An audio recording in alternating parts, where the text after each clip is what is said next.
Bon, les oranges là. C'est votre jour de chance. Vous voyez cette anomalie là? Bah c'est plutôt une belle maison, non? On a sécurisé tout le quartier. Bon, mauvaise nouvelle.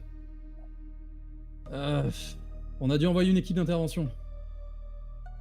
Et on a entendu d'énormes hurlements. On s'est dit qu'on allait éviter les dégâts et on va vous envoyer vous plutôt. C'est ok? Enfin je dis ça, vous avez pas le choix. Ouais. Oui, on va y aller, ouais. J'aurais peut-être préféré la chaise électrique finalement, mais. Bah, si ça peut aider notre prochain, hein? Moi, j'en ai rien à foutre du prochain. Nous, on le verra pas le prochain. Pense au Seigneur, il te guide. Ouais, crois-moi que je lui ai parlé un paquet de fois, il m'a jamais répondu. Peut-être pour ça que j'ai fait toutes ces horreurs. Blasphème pas. Bon, on a un matos? Ouais, vous avez cette lampe torche. Une pour deux? Ouais, super. Ouais. Bah je peux être sympa, je donne des piles au deuxième. J'aime bien ton humour. Et donc vous êtes devant une, en fait, belle demeure, style victorien. Et en fait, on vous laisse planter devant la porte. Et vous voyez toute l'équipe derrière qui vous regarde. Certains vous filment, d'autres prennent des notes et attendent pour moi. Non mais qu'est-ce qu'ils foutent ces cons qu'ils y aillent quoi. Je vais faire une technique ancestrale. J'enlève ma chaussure et je la jette à l'intérieur. Donc tu ouvres la porte et tu jettes ta chaussure à l'intérieur. Ouais. Tu ouvres la porte, tu jettes la chaussure et tu vois que ta chaussure elle est amortie par... T'arrives pas à définir vraiment quoi, mais genre des bouts de fil qui traînent un peu partout. Et quoi cette merde là? Tu peux éclairer là, s'il te plaît? Ouais, j'éclaire là. Je me pointe la lampe torche. Ouais, et bah en fait tu vois comme des... Comme si avait fait de la... Des gens tu sais, avaient fait des longs fils en pâte à modeler. Un peu. Et ça recouvrait plein d'endroits dans la maison, mais comme si tout convergeait vers un endroit en particulier. Oh, c'est quoi cette merde? On dirait une toile d'araignée là. Ouais, va falloir qu'on entre, hein. Attends. Y a pas genre un bâton, un truc comme ça, on pourrait titiller la sorte de toile là? Ouais, si, tu trouves une branche sur le côté, sans problème. Je récupère ma botte déjà avec la branche. Ouais. Et je la remets et ensuite je titille la toile avec. Ça... Ça s'enfonce légèrement. T'as... Ah, là où tu titilles, t'as l'impression que cette espèce de, ouais, de filin, tu fais quoi 2 cm de diamètre. Et quand t'appuies, t'as l'impression que c'est un peu spongieux. Et que t'as... ouais, peut-être du sang. Là, en tout cas, là, ça ressemble à du sang. C'est collant ou ça fait des boyaux? Plutôt. Non, ça, c'est plutôt... Enfin, collant, ouais. Bon, Ah, moi je dis... non, mais ça pue ça. Hein. On va mourir, hein, les gars, si on rentre là-dedans. Hein. C'est pas bon du tout. Hein. Allez-y, les gars, on vous fait confiance. Ah, super. Sainte Marie, Y Mère a de pas un Dieu. plus gros bâton? Allez, moi j'entre du coup dans la maison. Ok. En s'éloignant un peu des prières. Ouais, bah ça fait splosh un peu. Et par endroits, t'entends des craquements. Et en fait, tu te rends compte que la matière est pas égale, tu vois, en fonction de là où tu marches. Et que ces espèces de filins, là, bah, ils sont composés de plein de matières différentes. Ok, c'est Ça étrange. converge vers où? Ça semble venir de l'étage. Bon.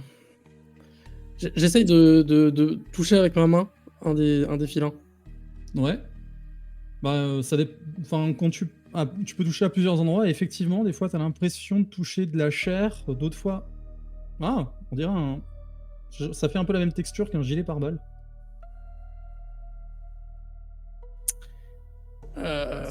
Ok. Parfois, c'est du... Tu vois des filins, c'est métallique. Bon bah on Tu peux sait où c'est avancer l'équipe d'intervention. sans marcher sur le filin ou pas? Il y en a vraiment partout, hein. Tu peux bouger avec ton bâton si tu veux ne pas marcher dessus. C'est genre en 3D partout dans la pièce ou genre juste au sol? Est-ce que ça nous empêche C'est en 3D de... un peu partout dans la pièce. Ah ouais, c'est chaud. Voilà. On avance, mais je bloque la porte. C'est qu'elle reste ouverte. Très bien. Moi, j'essaie de casser un des filins. En tirant dessus? Ouais, par exemple. Ouais, t'essayes. C'est hyper élastique. Tu te rends compte que quand tu tires, t'as vraiment tout ce côté. Voilà, là, pour le coup, sur la partie élastique que t'as, tu vois encore du sang qui sort.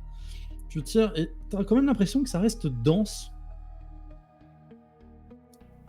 C'est super dur. Bon, on va voir ce qu'il y a à l'étage. Puis après, on redescend. On va pas traîner trop longtemps là. Hein. Ouais. Je renifle vite fait un filin pour savoir si c'est vraiment du sang ou pas. Ouais, c'est vraiment du sang. Oh putain. On est tellement mort, mec.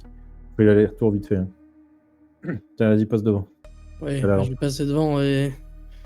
Hein, tu prieras pour moi. Ouais, bien sûr. 3 fois. Vous arrivez Ouais. ouais, au niveau des escaliers. Tu mets ta lampe torche, tu te rends compte que en fait, t'as une lumière qui semble venir d'en haut. Et tu sens une forme de chaleur qui se dégage et vraiment une lumière presque divine en un sens. Et tous les filins semblent converger vers l'endroit où il y a la lumière. Bon, allons en haut. Je pense qu'il y a quelque chose d'intéressant. Tu vois la lumière là-bas? Ouais, on m'a dit de jamais d'aller au bout du tunnel où il y a la lumière. Je sais pas si c'est très conseillé là. Je balance mon bâton dans la lumière. Ouais. Ben en fait, toi qui es un peu derrière, tu vas avoir l'impression que les mouvements de ton comparse te semblent légèrement plus lents à un moment. Au moment où il remonte les escaliers, il reprend un rythme normal et le bâton que tu as, si tu veux, fait le même effet. Et en fait, vous montez les marches et vous voyez effectivement l'origine de ce truc-là, l'origine de ces énormes filins. On dirait une sorte de sphère lumineuse où tu vois, les filins se brouillent, ils semblent vraiment émerger de ce truc-là. Et le problème, c'est que vous avez l'impression qu'il y a presque une force qui vous repousse. Plus vous avancez dans cette direction-là, plus vous vous sentez repoussé, qu'il devient presque impossible de se déplacer. Même en regardant à droite et à gauche, vous avez l'impression que le couloir lui-même semble déformé. Bah, on peut pas avancer là, on sort. Hein, on sort, on va pas. C'est trop bizarre, je n'arrive pas à avancer. J'essaye encore un peu, mais. Non, tu sens vraiment que ça. C'est pas du vent, c'est quelque chose qui te. C'est presque magnétique, quoi. Presque magnétique, ouais. Ouais, bon, bah. Là, je vois pas ce qu'on peut faire de plus. On peut regarder le rez-de-chaussée, mais. Ouais, moi je pars. Ok, donc toi tu t'enfuis de la baraque. Ouais. Ouais, on a trouvé ce que c'était, hein, c'est bon. Et pour toi, tu continues à explorer au niveau des rez-de-chaussée? Bah, je vais voir un petit peu, ouais, au rez-de-chaussée rapidement. Ok. Tu te déplaces au niveau du rez-de-chaussée. Le temps te paraît un peu. Tu perds un peu la notion de ton temps là-dessus. Et tu finis. Tu es là avec ta lampe torche. Tu ouvres la porte qui semble mener au salon. Et tu balayes la pièce et puis tu te rends compte que t'as de la lumière, t'éclaires la pièce. Plus de lumière, vraiment plus rien, comme si quelque chose semblait absorber ta lumière. Et hop, la lumière reprend. Et tu vois pareil une espèce de masse un peu noire, sombre. Et la pièce est vide. Pas de filin? Pas de filin. Bah, je l'explore un peu, et puis après, je vais ressortir, quoi. Ok, donc tu t'explores un peu la pièce. Et au moment où tu te rapproches légèrement de cette sphère, tu te sens comme attiré de plus en plus. Tu n'arrives pas à te dégager. Et tu commences à te sentir vraiment de plus en plus loin. Tu vois toute la pièce qui commence à se déformer autour de toi. Tu sens que tu es aspiré et de plus en plus presque dilaté, allongé. Tu as une douleur vraiment extrême qui arrive.